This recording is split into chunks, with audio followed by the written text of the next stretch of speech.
शबरी की कहानी वाल्मीकि रामायण के अरण्यकांड में मिलती है और यह कथा भक्ति और प्रेम की अद्वितीय मिसाल है।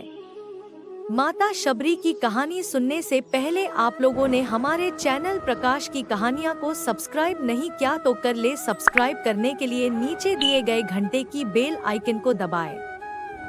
शबरी का जन्म एक भील समुदाय में हुआ था जो जंगलों में निवास करता था। बचपन से ही शबरी का मन आध्यात्म और भक्ति की ओर आकर्षित था। समाज में भील जाति को निम्न माना जाता था और उन्हें सामान्यतया अपवित्र और अस्वीकार्य समझा जाता था। इसके बावजूद शबरी ने अपनी आंतरिक पवित्रता को बनाए रखा और सदैव ईश्वर की उपासना की। एक दिन शबरी ने अपने पिता के आदेश से बचने के लिए अपने गांव को छोड़ दिया। उसके पिता ने उसे एक अनुष्ठान के लिए बलि चढ़ाने का आदेश दिया था, लेकिन शबरी ने इसे अधर्म समझा और गांव छोड़ दिया। भागते भागते वह मतंग ऋषि के आश्रम में पहुंची।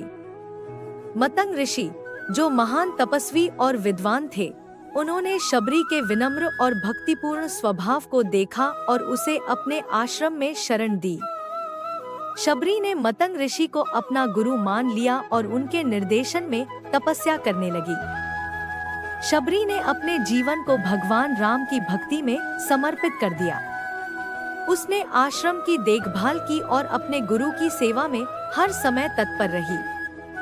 मतंग ऋषि ने शबरी को सिखाया कि सच्ची भक्ति के लिए मन की पवित्रता आवश्यक है, न कि बाहरी स्थिति। गुरु मतंग ऋषि ने शबरी को आशीर्वाद दिया और कहा कि एक दिन भगवान राम स्वयं उनके आश्रम में आएंगे और शबरी को दर्शन देंगे। यह वचन सुनकर शबरी अत्यंत आनंदित हुई और हर दिन भगवान राम के आने की प्रतीक्षा करने लगी। शबरी ने अपने जीवन के शेष वर्ष भगवान राम के आगमन की प्रतीक्षा में बिताए। उसने आश्रम की साफ सफाई की, पुष्पों से सजाया और भगवान राम के स्वागत के लिए ताजे फलों का संग्रह किया। हर दिन वह फलों को चखती ताकि भगवान राम को सबसे मीठे और ताजे फल ही मिले। उसकी भक्ति और प्रेम ने उसकी प्रतीक्षा को आसान बना दिया। एक दिन भगवान राम और लक्ष्मण सीता की खोज में वनवास के दौरान शबरी के आश्रम पहुँचे। शबरी की प्रतीक्षा समाप्त हुई और उसकी आंखों में खुशी के आंसू भर आए। उसने भगवान राम और लक्ष्मण का स्वागत बड़े प्रेम और श्रद्धा से किया।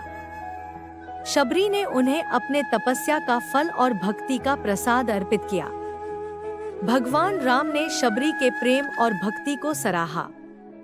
उन्होंने शबरी के जूठे बेर भी प्रेम पूर्वक स्वीकार किए, जिससे यह प्रमाणित हुआ कि सच्ची भक्ति और प्रेम में किसी भी प्रकार का भेदभाव नहीं होता।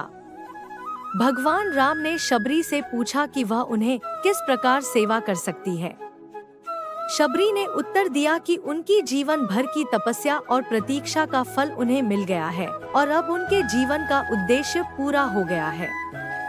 भगवान राम ने शबरी को भक्ति, प्रेम और धैर्य का महत्व समझाया। उन्होंने शबरी को बताया कि सच्ची भक्ति केवल मंदिरों में पूजा करने से नहीं होती, बल्कि सच्चे हृदय से ईश्वर की आराधना करने से होती है। शबरी की भक्ति और प्रेम ने भगवान राम को इतना प्रभावित किया कि उन्होंने शबरी को मोक्ष का वरदान दिया। शबरी ने अपने शरीर को त्याग दिया और भगवान राम के चरणों में विलीन हो गई। शबरी की कहानी हमें सिखाती है कि सच्ची भक्ति और प्रेम में जाति, धर्म या सामाजिक स्थिति का कोई भेदभाव नहीं होता।